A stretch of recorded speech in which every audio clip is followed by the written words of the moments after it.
India TV YouTube channel को subscribe करें और बेल आइकन दबाएं। टेररिस्ट ग्रुप अल-कायदा की दिल्ली को दहलाने की साजिश, दिल्ली के इंदिरा गांधी इंटरनेशनल एयरपोर्ट को बम से उड़ाने की धमकी।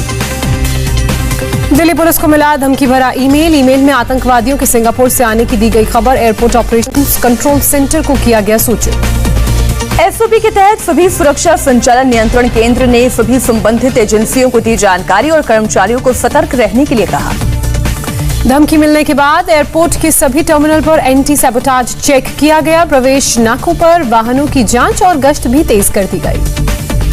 टेरर फंडिंग को लेकर जम्मू कश्मीर में एनआईए सबसे बड़ा ऑपरेशन, श्रीनगर, रामबन, डोडा, जम्मू, अनंतनाग और किश्तवाड़ समेत कई जगहों पर घाटी के सियासी दलों के दफ्तरों पर छापेमारी।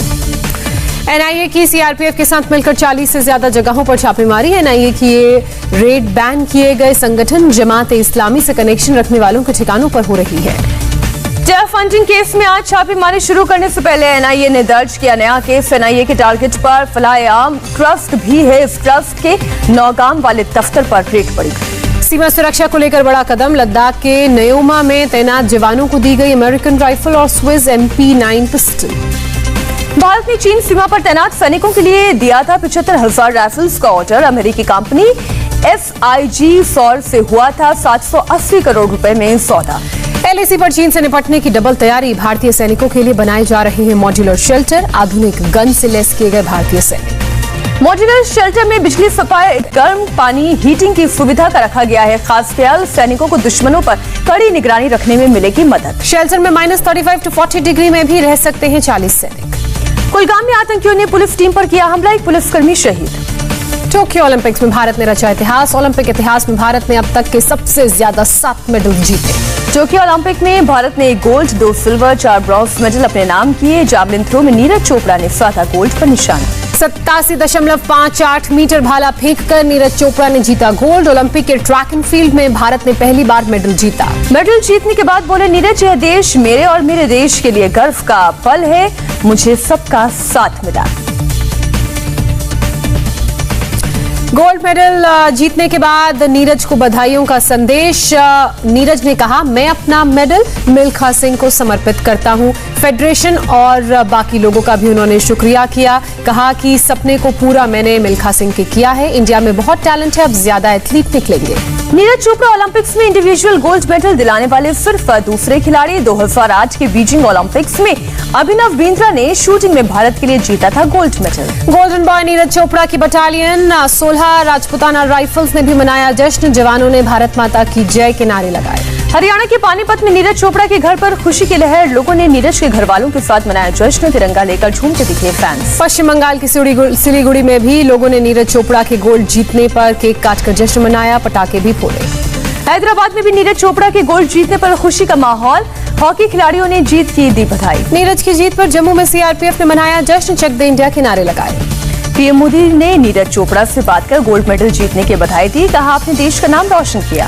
नीरज से बातचीत में पीएम ने कहा, पानीपत ने पक्का पानी दिखा दिया, चोट के बावजूद बहुत बड़ा कमाल किया। नीरज को उत्तर प्रदेश के सीएम योगी आदित्यनाथ ने दी बधाई, कहा पीएम के खेलो इंडिया खेलो नीति के परिणाम सामने हैं। इंडिया टीवी के editor in chief Rajat Sharma ने नीरज चोपड़ा को बधाई दी, कहा पूरे भारत को नीरज की जीत पर नाज है, जीत को सोने के अक्षरों में लिखा जाएगा। Information broadcasting minister Anurag Thakur से मिले एनबीए के सदस्य।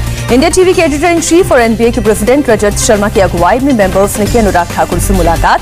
कोरोना संकट में ब्रॉडकास्टिंग इंडस्ट्री की चुनौतियों और चिंता पर आईबी मिनिस्टर के साथ हुई चर्चा। इंडिया टीवी से बोले नीरज चोपड़ा के पिता, बेटे पर मुझे नाज है, देश और हमारा सपना पूरा किया, देश की दुआएं नीरज के साथ थी। नीरज चोपड़ा की जीत के बाद लगी इनामों की झड़ी, 6 करोड़ का इनाम देगी हरियाणा सरकार। सीएम मनोहर लाल खट्टर ने बहुत बड़ी उपलब्धि बताया। नीरज चोपड़ा को पंजाब सरकार देगी 2 करोड़ रुपए का इनाम, सीएम कैप्टन अमरिंदर सिंह ने किया ऐलान। मणिपुर सरकार भी देगी नीरज चोपड़ा को 1 करोड़ का इनाम, सीएम बीरेन्द्र सिंह ने किया ऐलान। मध्य प्रदेश के मुख्यमंत्री शिवराज सिंह चौहान ने भी नीरज को दी शुभकामना। ओलंपिक खेलने वाली महिला हॉकी टीम के हर एक खिलाड़ी को 31 लाख रुपए देने की घोषणा। बीसीसीआई का भी बड़ा ऐलान, टोक्यो में गोल्ड जीतने वाले नीरज चोपड़ा को देगी 1 करोड़ का इनाम। बीसीसीआई ने की घोषणा, सिल्वर मेडलिस्ट मीराबाई चानू और रवि दहिया को 50-50 लाख रुपए का मिलेगा इनाम। BCCI bronze medallist PV Sindhu, Lovlina Borgohain और बजरंग पूनिया को भी 25-25 लाख रुपए देगी। पुरुष हॉकी टीम को 1.25 करोड़ रुपए मिलेंगे। पहलवान बजरंग पूनिया ने कांस्य पदक के मुकाबले में दर्ज की जीत, 65 किलोग्राम भार वर्ग में जीता मेडल। बजरंग पूनिया ने कजाकिस्तान के रेसलर को 8-0 से हराया। पीएम मोदी ने कॉल कर दी बधाई, कहा बजरंग की मेहनत से मिला मेडल। ओलंपिक पर कांग्रेस ने सियासत शुरू की, पी चिदम्बरम बोले सेंट्रल विस्टा जैसे प्रोजेक्ट्स के फंड में सरकार करे कटौती, पैसे से करें अगले ओलंपिक्स के लिए खिलाड़ी तैयार। चिदम्बरम ने कहा 2024, 28 और 32 ओलंपिक के लिए सरकार को अभी से तैयारी शुरू कर देनी चाहिए। हॉकी खिलाड़ी वंदना कटारिया पर जातिवादी टिप्पणी पर बोली हॉकी टीम की कप्तान रानी रामपाल, जातिवादी सोच से ऊपर उठे लोग। बीजेपी अध्यक्ष जेपी नड्डा के यूपी दौरे का आज दूसरा दिन, सीएम योगी के साथ आगरा के लिए रवाना हुए नड्डा। आगरा में कोरोना वॉरियर्स के एक सम्मेलन को करेंगे संबोधित, पार्टी कार्यकर्ताओं से भी करेंगे अहम बात, देंगे निर्देश। आगरा में आज दोपहर 3 बजे जेपी नड्डा कोरोना वॉरियर्स सम्मेलन को करेंगे संबोधित। कोरोना काल में अपनी जान पर खेलकर सेवा करने वाले डॉक्टर्स को किया जाएगा सम्मानित। 9 अगस्त से बीजेपी शुरू करेगी पूरे यूपी में मेगा अभियान, संगठन को और मजबूत करने के लिए 100 से ज्यादा प्रोग्राम्स करेगी। अगले साल 26 जनवरी तक चलेगा अभियान। अस्थायी तौर पर निलंबन के बाद राहुल गांधी का ट्विटर अकाउंट बहाल, कांग्रेस पार्टी ने किया अस्थायी तौर पर खाते के निलंबन का दावा। राहुल गांधी पर ट्विटर के नियम तोड़ने के आरोप, एक दिन पहले ही राहुल ने एक विवादित ट्वीट को ट्विटर से हटाया गया था। रेप पीड़िता के पेरेंट्स मीटिंग की तस्वीर राहुल ने ट्विटर पर शेयर की थी। राहुल के ट्वीट पर हुआ था विवाद। महाराष्ट्र में मंदिर खोलने को लेकर सियासत हुई तेज, मुंबई समेत महाराष्ट्र के बड़े मंदिरों में बीजेपी का धरना प्रदर्शन। बीजेपी ने दिया उद्धव सरकार को अल्टीमेटम, मांग नहीं माने जाने पर आंदोलन करने की चेतावनी दी। मंदिर के नाम पर एमएनएस भी बीजेपी के साथ आई, जब मंत्री मंदिर जा सकते हैं तो जनता क्यों नहीं, कोविड नियमों के साथ मंदिर खोलने की मांग की। पीएम मोदी अगले हफ्ते कर सकते हैं एक और मंदिर का शिलान्यास, 21 करोड़ रुपए से तैयार होगा बाबा सोमनाथ की आद्य शक्ति देवी का मंदिर। मनचाहा मंत्रालय न मिलने से नाखुश, कर्नाटक के पर्यावरण और पर्यटन मंत्री आनंद सिंह ने सीएम से मिलने की बात कही। मंत्री की नाराजगी पर बोले कर्नाटक के सीएम बसवराज बोम्मई, सब कुछ ठीक हो जाएगा, सबको मनचाहा पोर्टफोलियो नहीं मिल सकता। किसान मजदूर संघर्ष कमेटी 15 अगस्त को अटारी वाघा बॉर्डर पर सरकार के खिलाफ निकालेगी मार्च, पंजाब के गांव वालों से ही मार्च में शामिल होने की अपील की गई। भारतीय रेलवे का बड़ा फैसला, अब डीईएमयू के डीजल इंजन को हाइड्रोजन इंजन में बदला जाएगा।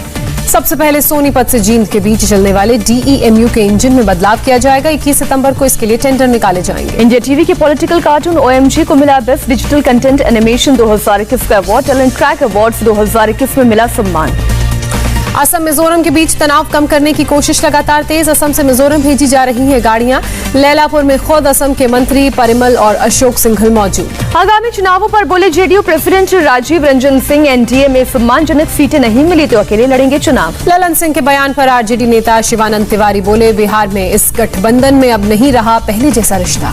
फ्रंटलाइन वर्कर्स और कोरोना वॉरियर्स पर हरियाणा के गृह मंत्री अनिल विज ने कहा, अगर तीसरी लहर आती है तो फ्रंटलाइन वर्कर्स और कोरोना वॉरियर्स का फुल प्रोटेक्शन होगा। मुंबई की बोरीवली सब्जी मंडी में कोरोना नियमों की उड़ी धज्जियां, बिना मास्क के घूमते नजर आए लोग, सोशल डिस्टेंसिंग भी निर्धारित। 50 करोड़ से ज्यादा लोगों को अब तक लगाई गई कोरोना की वैक्सीन, 8.3% लोगों को लगे वैक्सीन की दोनों डोज। गुजरात के वडोदरा में रेजिडेंट डॉक्टर्स ने हड़ताल की, अपनी मांगों को लेकर सरकार के खिलाफ प्रदर्शन। कोरोना काल में ज्यादा काम करने पर अप्रिसिएशन को लेकर मांग।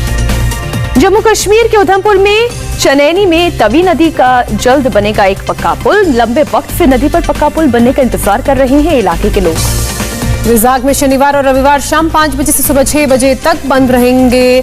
कोविड को देखते हुए स्थानीय प्रशासन ने लिया फैसला। यमुना नदी दूषित होने से ताजमहल को हो रहा है नुकसान। दिल्ली में फैक्ट्रियों का वेस्ट मटेरियल यमुना में बहने से दूषित हो रही है नदी। 12 के छाबड़ा में 300 लोग जो फंसे थे उन्हें हेलीकॉप्टर से एयरलिफ्ट कर रेस्क्यू किया गया। पार्वती नदी के उफान पर होने की वजह से गांव में पानी बढ़ने लगा था। मध्य प्रदेश के गुना में एसडीआरएफ ने चलाया बचाव अभियान। 200 लोगों को सुरक्षित स्थानों पर पहुंचाया गया। गुना के बाढ़ प्रभावित इलाकों में घर से लोगों को निकाल रही एसडीआरएफ की टीम, लोगों को पीठ पर उठाकर पहुंचा रही है सुरक्षित स्थान।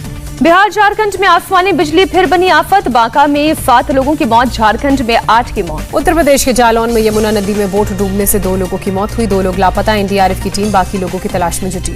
महाराष्ट्र के ठाणे के इंदिरानगर में हुई लैंडस्लाइड, पत्थर गिरने के कारण 6 मकानों को हुआ नुकसान, बाल बाल बचे लोगों की जान। उत्तराखंड के जोशीमठ में एक होटल का हिस्सा ढहा, प्रशासन ने समय रहते होटल को खरा लिया था खाली। बिहार के पटना समेत कई जिलों में बाढ़ जैसे हालात। पुनपुन नदी पटना और भागलपुर में खतरे के निशान के ऊपर बह रही है।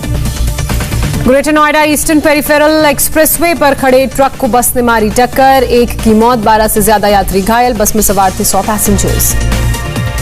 उत्तर प्रदेश के मऊ में कंट्रोल खोकर गड्ढे में गिरी कार, 5 लोगों की मौत, 2 लोग घायल। सीएम योगी आदित्यनाथ ने दुर्घटना पर शोक जताया, घायलों का इलाज कराने के लिए निर्देश। झारखंड में नक्सलियों की बड़ी साजिश नाकाम हुई, पुलिस टीम ने दलमा पहाड़ी पर बिछाई गई 14 लैंडमाइंस निष्क्रिय की।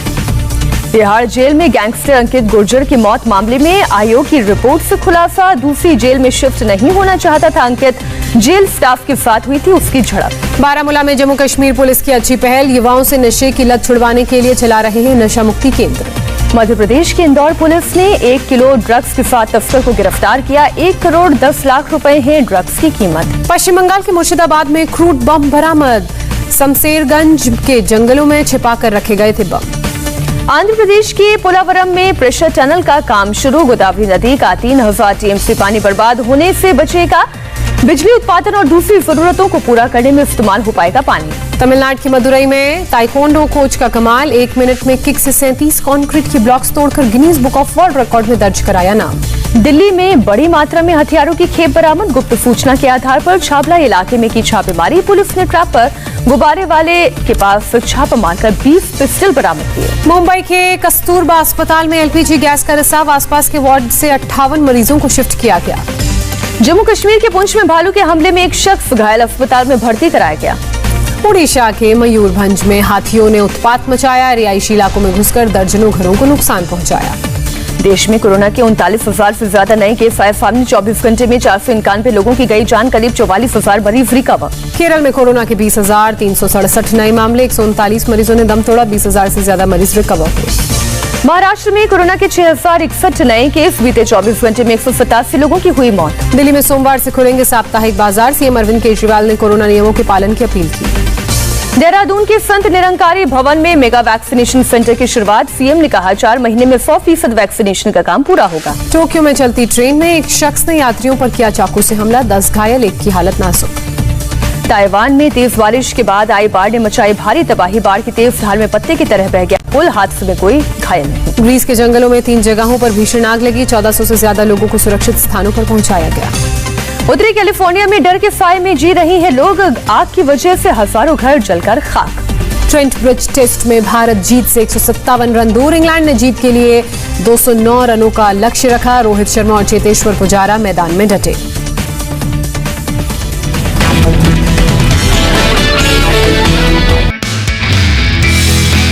नमस्ते, मैं हूं मीनाक्षी जोशी। वीडियो और खबरों से अपडेट रहने के लिए India TV YouTube channel subscribe करें, बेल आइकन दबाना ना भूलें। जुड़े रहें इंडिया टीवी के साथ।